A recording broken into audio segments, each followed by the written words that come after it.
Are we still watching this?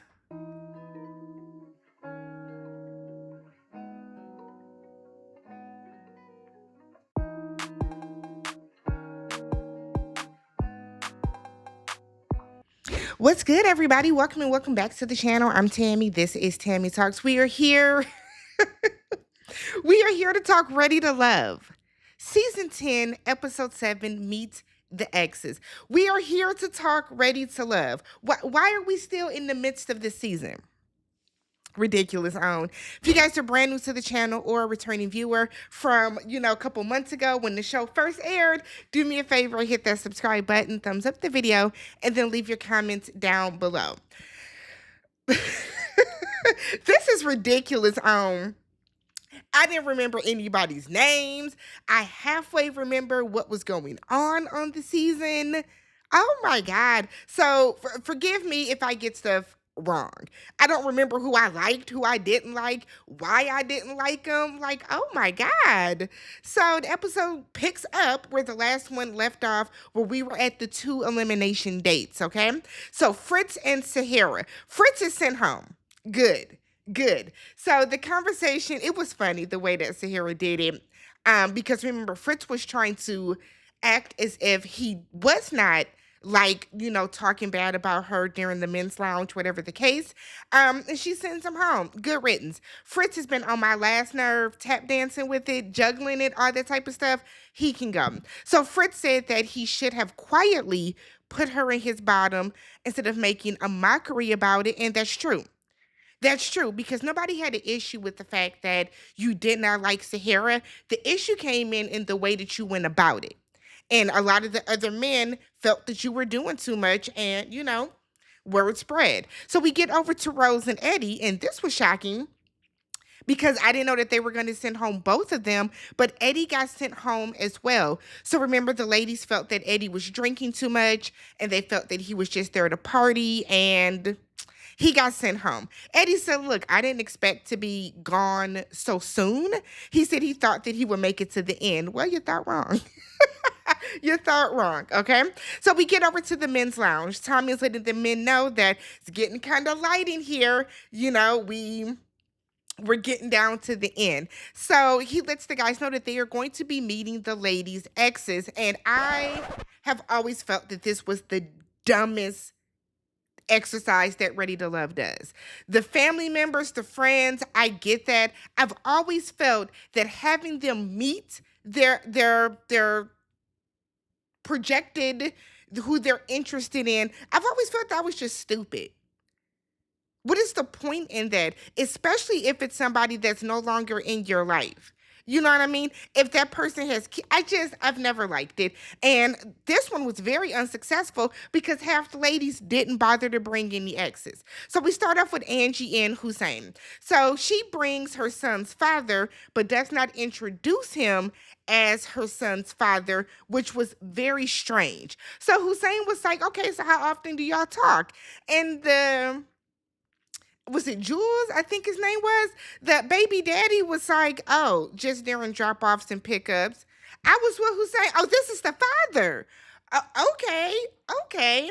I thought that was weird. So the father is saying that the communication was a factor, and that was what led ultimately to the demise of their relationship. So Angie does acknowledge that she didn't make him feel unwanted because she wanted to do everything herself. And she even highlights that when she was pregnant and in labor, she drove herself to the hospital and wouldn't let him even drive her. And I thought that was ridiculously weird, right?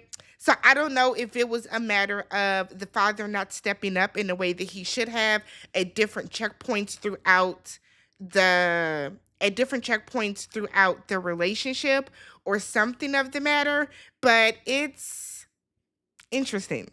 I thought that was interesting. So he wanted to lead a little bit more, and she did not allow him to do that. So Husieen is in his confessional saying that that is a red flag. He is used to leading.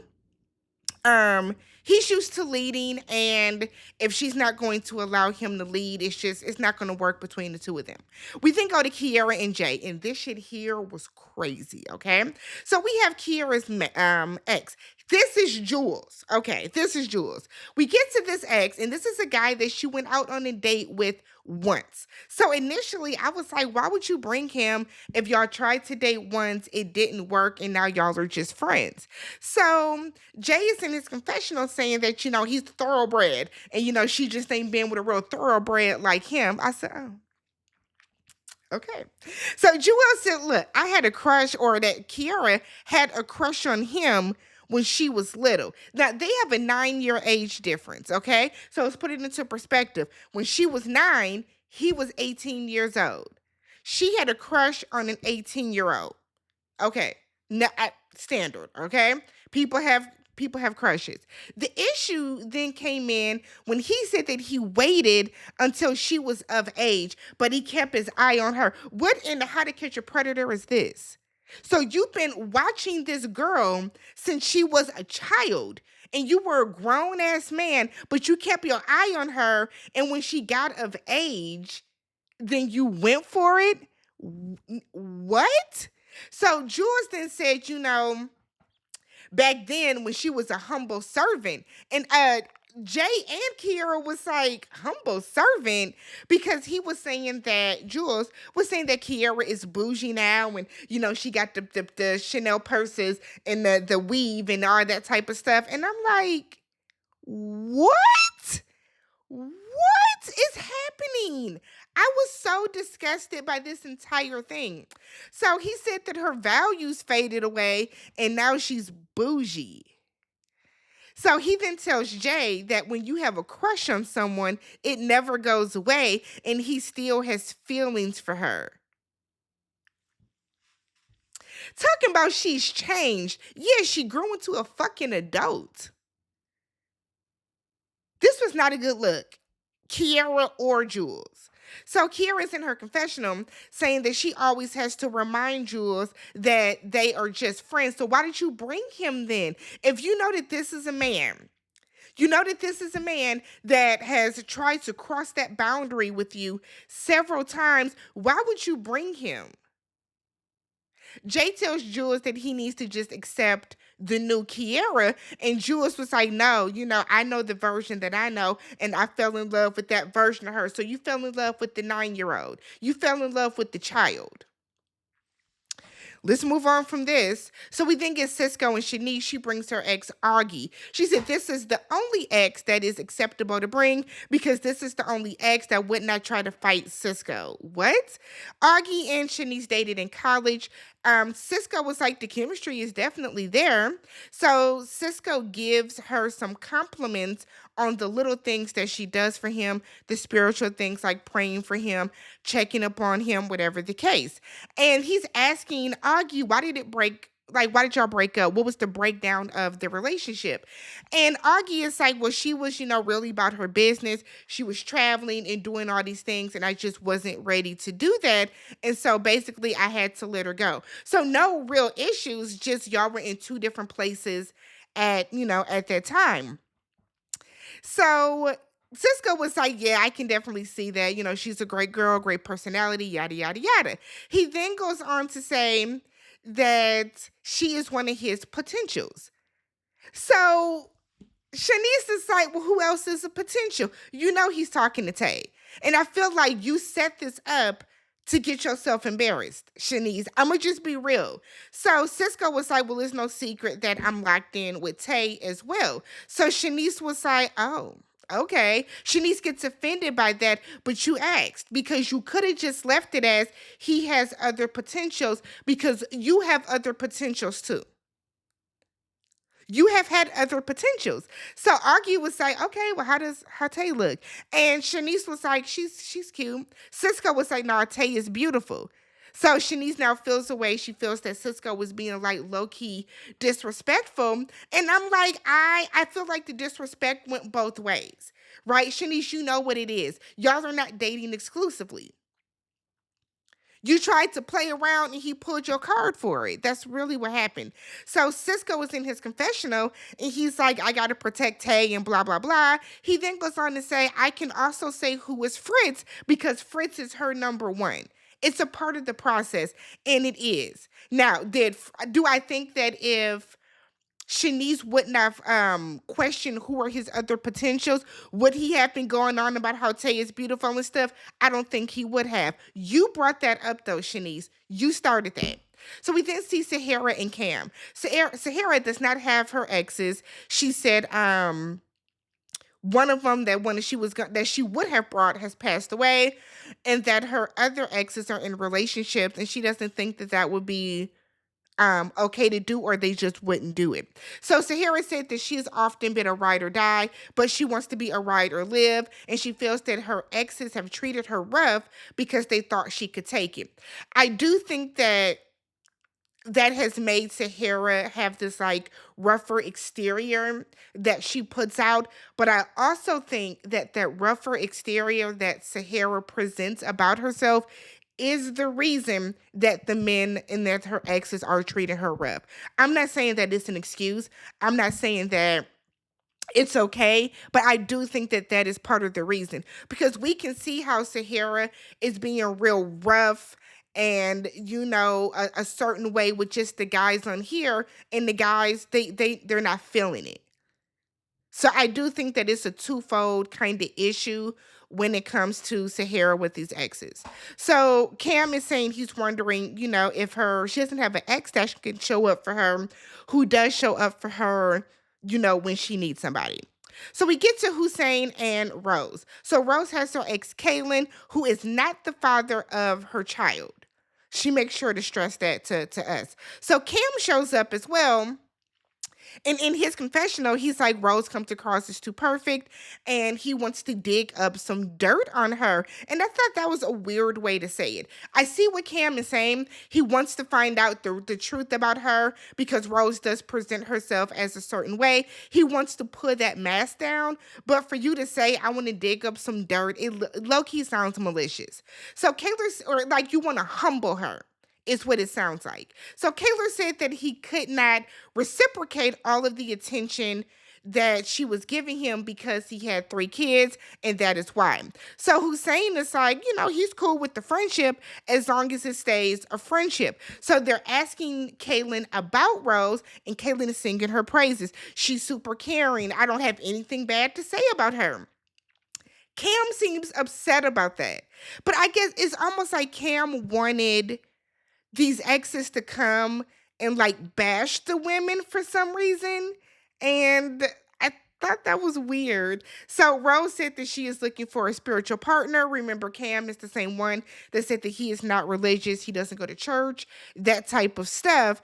So Kaylin is saying, like, are you okay with going to church? Would you go?